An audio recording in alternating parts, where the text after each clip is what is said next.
冰箱、沙发、大彩电凑齐了的哪吒 L 实际的驾驶感受怎么样？我们今天给大家分享。首先，哪吒 L 分为纯电以及增程两个版本车型。纯电版68千瓦时的电池组 ，CLTC 工况续航是510公里。当然，我们今天着重介绍的是我现在开的增程版车型。增程版车型搭配40.2千瓦时的大电池，宁德时代的电芯。光是它的纯电续航就干到了310公里，非常夸张啊！因为毕竟它的纯电版车型啊，才是510公里的续航。作为一款增程车，有310公里的续航，基本上覆盖1周的通行半径，纯电状态完全没有问题。实际它的增程器工作起来的状态非常的无感，就是它即便在增程器启动介入的状态下呢，也几乎察觉不到发动机起机工作的声音，所以说它的行驶质感无限趋近于一台电车。再加上它的中低速提速是比较有力的，170千瓦的电驱，0-100加速虽然是7秒出头，但是我觉得对于家用来说，这个定位级别正正好好。家用舒适取向，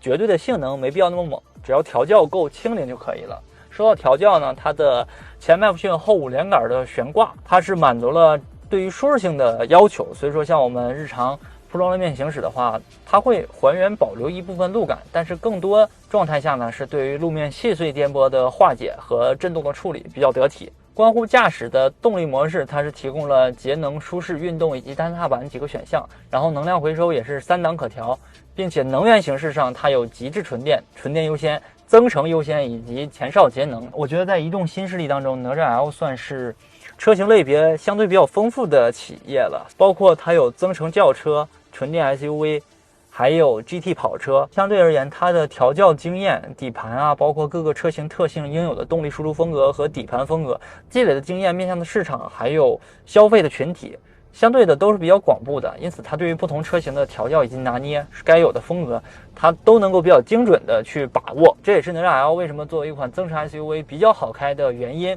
驾驶总评之后，相信大家呢也打消了对于这辆车型的疑虑，就是像我之前在静态介绍的时候说到的，可能大家一说冰箱、沙发、大彩电，本能的皱眉头。但是其实哪吒 L 所体现出来的意味着，并不是在堆砌配置和实际的驾乘感受方面顾此失彼了，反而呢，它是做到了二者兼而有之，并没有因为我们印象流当中呢可能堆砌了很多配置，就忽略掉对于驾驶感受的打磨。它依旧是一台开起来非常扎实的 SUV 车型。实际开起来的感受，甚至把它看作一台底盘加高了的哪吒 GT 也并无不妥。